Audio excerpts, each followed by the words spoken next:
I jokingly asked my cute neighbor to marry me, and she said nothing.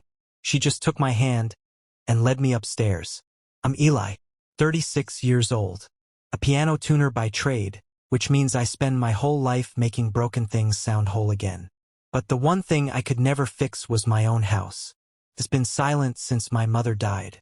Not empty, silent. There's a difference, and if you've ever lost someone, you already know exactly what I mean. My neighbor is named Nora. She runs a little bakery 2 streets over, the kind that opens before the sun does, for the handful of people crazy enough to be awake that early. I was one of them. She's the kind of woman who leaves warm bread on your railing before she even says good morning. Never asks for anything back. Never makes you feel like you owe her. We were never supposed to be more than 2 tired neighbors sharing a staircase. But that Sunday morning, something slipped out of my mouth before I could stop it. A joke. A stupid, harmless joke. And instead of laughing, she went completely still. Her hand was shaking when she reached for mine, and she led me up those stairs. I need you to understand, I did not see this coming. Not that morning. Not in 100 mornings. It started with pancakes, actually. Burnt ones. I am, and I say this with total honesty, one of the worst cooks currently living in the state of North Carolina. Smoke was curling up off the pan. The alarm was one breath away from screaming, and there was flour on my hands, my shirt, somehow on my eyebrow. Nora was leaning in my kitchen doorway in her flour-dusted apron, laughing at me. Not cruelly, just the way you laugh at someone you've grown fond of watching fail at small things. You know, I said, flipping a pancake that was already beyond saving. At this rate, you should just marry me and take over the stove. I meant it as nothing, a throwaway line. The kind of thing you say to fill a silence. But she didn't laugh. She set her coffee down on my counter, slow, careful, like the mug suddenly weighed more than it had a second ago. And her eyes, I want you to picture this, her eyes locked onto mine and held there, in a way they never had in 8 whole months of living 1 floor apart. I felt the air in the room change. I'm not exaggerating for effect. You know that feeling, right before a storm, when the pressure drops and your ears pop and every hair on your arm stands up. That's what it felt like, standing in my burnt pancake kitchen on an ordinary Sunday. She reached out, took my hand, flour and all, didn't say a word, and she started walking toward the stairs. Now, before I tell you what happened when we got to the top, I have to take you back. Because none of this makes sense unless you understand who I was before Nora, and who my mother was to me. And what I did, the one thing I will never forgive myself for unless somehow it turns out I'm wrong about that. I grew up in the house I still live in. My mother taught piano out of the front room for 30 years. I can still hear it if I close my eyes. The metronome ticking through dinner. Muddy kid shoes tracked across the rug. The smell of rosin and old wood polish that never fully leaves a house once it's soaked in that deep. Every evening, after her last student went home, she'd sit down and play. Always the same song. One she was writing herself, one phrase added at a time. For as long as I can remember being alive. It built and built. This aching, climbing melody that made your chest tighten before you even knew why. And then, right at the peak, right when your whole body was leaning forward waiting for it to land somewhere, she'd lift her hands off the keys. Not yet, she'd say. It's not ready. I used to beg her to finish it. She'd just smile and say some things take the time they take. She died when I was 26. The song was still not ready.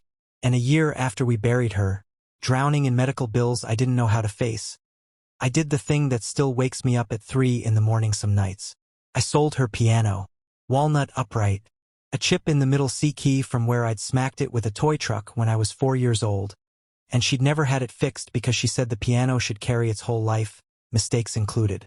A man came with a truck and cash and I watched it roll down my driveway and out of my life. And I told myself, I actually said the words out loud, alone in an empty living room, it's just furniture. It was not just furniture. I understand that now. But it would take someone else to show me exactly how wrong I was. Nora moved in above me on a rainy Tuesday in March, 8 months before that pancake morning. I heard her before I ever really met her. Boxes scraping the ceiling above my bedroom. And later, past midnight, footsteps. Someone up there who couldn't sleep either. Turns out she ran her bakery on the same broken hours I kept. Up at 4, working while the rest of the city dreamed. Two insomniacs, one floor apart, learning each other's footsteps before we'd ever really learned each other's names. We actually met over a leak. Her kitchen sink, my ceiling. Water dripping straight onto my light fixture at 11 at night. I went up with a wrench, still in my work clothes, tuning fork in my shirt pocket like always. Fixed her pipe in about 10 minutes. She paid me in a cardamom bun, still warm from her oven that morning, and I swear to you, one bite and my entire opinion of mornings changed forever. After that, we just fit. I can't explain it any better than that. She'd leave bread on my railing before her shift. I'd sort her mail, drag her recycling bin out on nights she worked too late to remember. She noticed I drank my coffee black, no sugar, and somehow her machine started accidentally, making 2 cups every morning. One of them handed down over the porch rail like it was nothing. Neither of us ever gave it a name. I told myself it was just 2 tired neighbors, sharing a staircase, sharing an ache neither of us talked about. But here's the part one didn't understand until it was almost too late. Every night, after work, I sit down at a small keyboard in my living room. Nothing fancy. I don't perform for anyone. I just play my mother's unfinished song.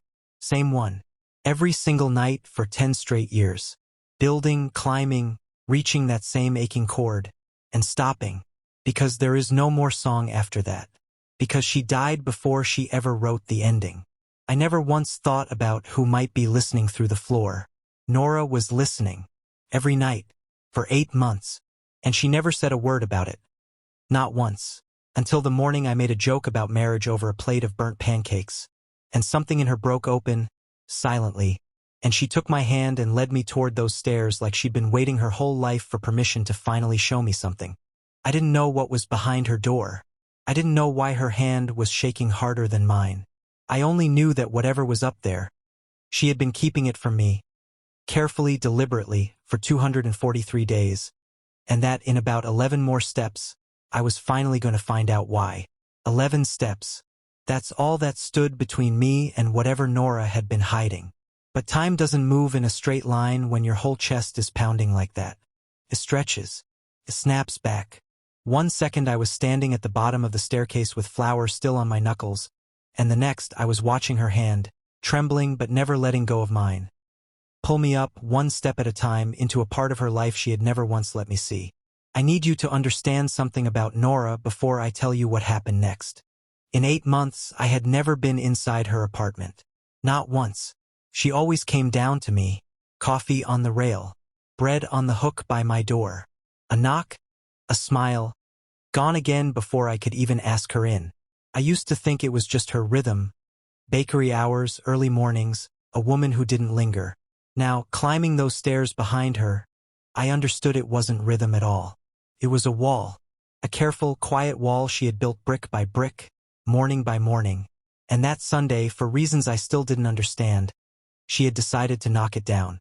Let me take you back a little further, though, because there's a piece of this you need before we reach her door. A piece I almost lost, the same way I almost lost her. It happened in August. Hot, thick Carolina air, the kind that makes the whole city move slower. I came home from a job. A church organ out past the county line. 3 broken reeds. Took me all day, and as I climbed my own porch steps, I heard Nora's voice drifting down through her window. She was on the phone. I only caught pieces. You know how that goes. Your ears grab fragments and your mind fills in the rest, usually with the worst version of the story. The lease? I don't know. I might not stay. That's all I heard. For words strung together by a man standing very still in his own driveway, suddenly feeling like the ground had shifted under him. I want to be honest with you, because this story doesn't mean anything if I'm not. I did not go upstairs and ask her what she meant. I did not knock on her door and say, "Hey, are you leaving?" A braver man would have. A smarter man, certainly. Instead, I did the thing I always do when I'm about to lose something I care about. I got there first. I pulled back before she could. I told myself it would hurt less if I stopped wanting it before it was taken from me. So I went quiet. I stopped leaving her mail sorted on the step. Stopped dragging her bins out. When we passed each other on the stairs, which had always been the best 5 seconds of my day, whether I admitted it to myself or not, I looked at my shoes instead of her face. For 2 weeks, the house went back to one set of footsteps. And here is the part that still hits me hard every time I think about it. I had forgotten, completely forgotten, how loud that silence used to be. Before Nora, I had lived with it for years and called it peace. Now, after 8 months of her footsteps overhead, of bread on the railing, of 2 coffee cups instead of 1, the quiet came back like an old bruise you thought had healed, and it hurt twice as much the second time. I told myself I was protecting something. My mother used to say that, too, that some things you protect by staying quiet about them. I used to think that was wisdom. Sitting in that silence again, I started to wonder if it was just fear wearing a nicer word. Then came that Sunday. The pancakes. The joke that wasn't really a joke. And now here we were, her hand in mine. The stairs beneath us creaking the way old stairs do, like the whole house was holding its breath along with me. We reached the top. Her door was already slightly open, which struck me even in that moment as strange. Nora never left her door open.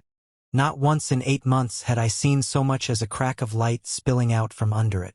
She stopped in front of it, let go of my hand for just a second, and I watched her press her palm flat against the wood, like she was steadying herself or maybe steadying the door, like whatever was on the other side needed a moment of quiet respect before it was allowed to be seen. "I have to tell you something first," she said. Her voice wasn't shaking anymore. It had gone very calm, very careful, the way people talk when they've rehearsed a sentence 100 times in the shower and are terrified of getting it wrong now that it actually matters. "Okay," I said. That was all I could manage. She turned to face me fully then, and for the first time all morning, her eyes weren't locked somewhere over my shoulder or down at our hands. They were on my face, steady, searching. "Every night," she said. "For 8 months. I've heard you play." My stomach dropped. I didn't even know she could hear that. My little keyboard downstairs in a living room with the windows shut. I thought that sound belonged only to me and the ghost of my mother sitting somewhere just out of reach. "The same song," Nora went on. "Every single night. Climbs and climbs, and right when it's about to go somewhere, it just stops. Like a sentence you keep almost finishing and then swallowing back down." I couldn't speak. My throat had closed up entirely. "At first I thought maybe that was just how the song went," she said. "But it kept happening. Same place. Every night. And after a while it stopped sounding like music to me, Eli. Started sounding like a question. Like you were asking the ceiling something, over and over. And nobody ever answered you." I felt my eyes burn. I hadn't cried in front of another person since the funeral. And here I was, standing in a stairwell that smelled like her cinnamon and yeast and rain-damp wood, feeling like the floor was tilting. "So I started looking," she said quietly, "into where the piano went. The one you sold." My whole body went cold. "How do you?" "I'm stubborn," she said, and for just a second, the corner of her mouth lifted. Not quite a smile, but the shadow of one, the kind that shows up right before something enormous. "You don't open a bakery at 4 in the morning without being stubborn, Eli. I found the estate sale records. I found the family who bought it. Their kids grew up. Nobody had touched it in years." My hands were shaking now, worse than hers had been on the stairs. "Nora," I said, "what did you do?" She didn't answer with words. She reached behind her, pushed the door open the rest of the way, and stepped back. Just slightly, just enough to let me see past her. Into the room she had kept locked away from me for 243 mornings. And that's when I saw it. Standing against her living room wall, catching the gold of the Sunday morning light coming through her window, was a walnut upright piano. And even from the doorway, even with my eyes blurring, I could see it. The chip, the small, familiar scar on the middle C key, right where a 4-year-old boy had once hit it with a toy truck, and his mother had never had it fixed, because she said the piano should carry its whole life, mistakes included. I don't remember deciding to move. I just remember my legs carrying me forward, and my hand landing flat against the wood, cool under my palm, exactly the way I remembered it feeling 20 years ago. "How?" I said. It wasn't even really a question. It was just the only sound I had left in me. Nora stood in the doorway behind me, arms wrapped around herself now, watching me touch the piano like it might disappear if she looked away. "There's something else," she said softly. "Inside the bench. I didn't open it. I wanted you to be the one who found it." I turned around and looked at her, really looked at her, and for the first time all morning, I understood that whatever was inside that bench was going to change something in me permanently. I could feel it in the air the same way I'd felt the pressure drop back in my kitchen. Right before the joke, right before her hand found mine. I knelt down in front of the piano bench. I placed both hands on the lid, and I lifted it open. The lid came up slower than I expected. Old hinges do that. They hold on to their weight the same way people hold on to grief, resisting the lift right up until the last second, and then giving way all at once. Inside, resting on top of a stack of yellowed sheet music, was a single page. I knew the handwriting before I even picked it up. You don't forget your mother's handwriting. The way her treble clefs curled just slightly to the left. The way she pressed hard enough on the downstrokes that you could feel the notes on the back of the paper if you ran your fingers over it. Like braille made out of love instead of loss. My hands were shaking so badly that Nora had to kneel down beside me and steady the page so I could actually read it. It was the ending. The one she never played for me. The one she always stopped short of, night after night, year after year, saying only, "Not yet. It's not ready." She had written it after all. Sometime, somewhere, in the quiet hours I never witnessed, my mother had finished the song and folded the page away where nobody would think to look. Inside the bench of the very instrument I would one day, in the worst year of my life, sell to a stranger for cash and call just furniture. I looked up at Nora. My vision had gone completely blurred, and I didn't bother wiping it away. "You didn't just find the piano," I said. "You found this too." She nodded. "It was already inside. I never touched it until now. I promise you that." I believed her instantly, because that was the whole shape of who Nora was. She had spent 8 months finding the one thing I thought was lost forever, and then she'd had the discipline, the grace, to leave the final piece untouched, so that the moment of discovering it would belong entirely to me. Think about that for a second. Really sit with it. She could have opened that bench the day she found the piano. She could have read the page, told me about it over coffee, made the reveal about her own excitement. Most people would have. But she waited. 243 days of climbing a staircase past a door with a piano behind it, knowing exactly what was inside and saying nothing, because she understood that some gifts aren't really gifts unless you let the other person unwrap them themselves. That's not convenience. That's not friendship either. That's love with its hands folded behind its back, waiting. I set the page on the music stand with fingers that wouldn't quite cooperate. Nora didn't say anything.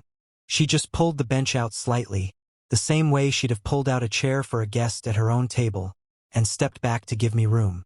I sat down. The bench creaked under me. The exact same creak I remembered from being 4 years old, sitting on my mother's lap while she guided my hands over these same keys. Sounds carry memory better than almost anything else in this world. One creak of old wood and I was 6 years old again, 8 years old, 16, 26, standing at a funeral all at once, all at the same time. I put my hands on the keys. I started to play. The opening notes came out shaky at first. Not because I'd forgotten them, I could never forget them, but because my whole body was trembling with the weight of what was about to happen. The melody climbed the way it always climbed. Slow, patient, reaching for something just out of frame. I felt that same ache build in my chest that I'd felt every single night for 10 years. Right on schedule, right at the same place. And then, for the first time in my entire life, I didn't stop. I turned the page, and I played the ending.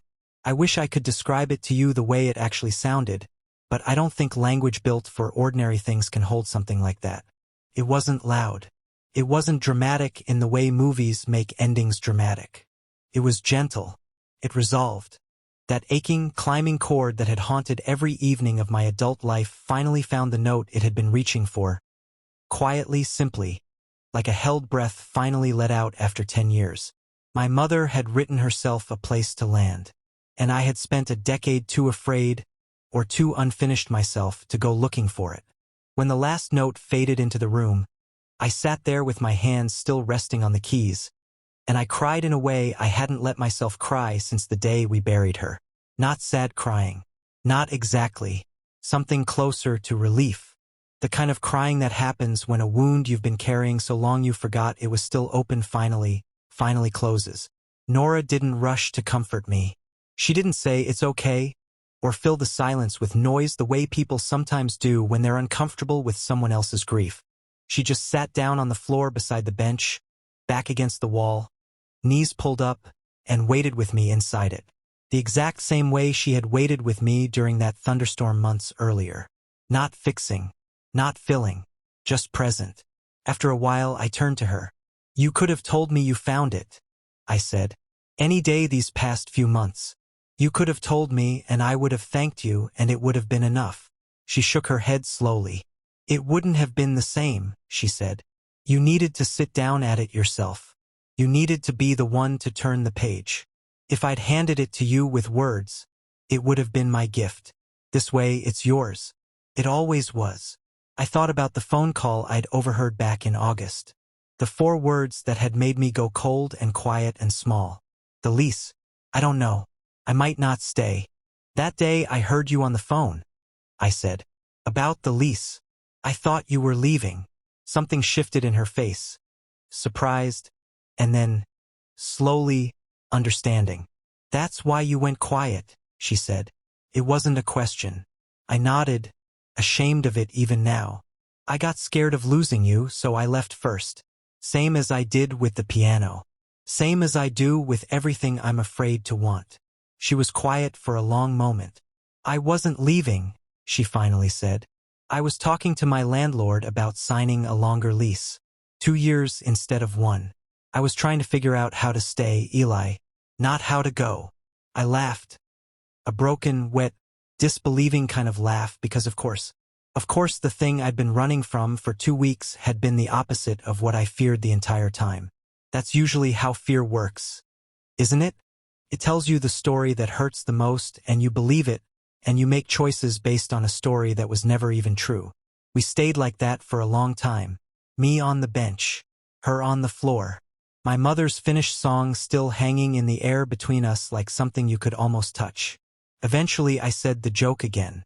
The one from the kitchen. Except this time it didn't slip out sideways, and it wasn't really a joke at all. "Marry me," I said. "I mean it this time."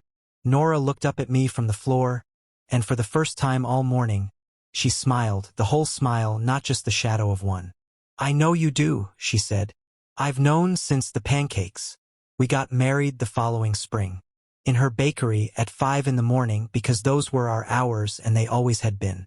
I moved my mother's piano down into my living room, or maybe I moved myself upstairs into hers. The truth is neither of us can agree anymore on who moved where, because somewhere along the way the line between our 2 apartments simply stopped meaning anything at all. I play the whole song now. Every evening. Beginning to end. No more stopping. Some nights Nora sits on the bench beside me with flowers still on her hands from the morning shift, humming the ending she memorized through my ceiling long before she ever had a name to put to the man playing it.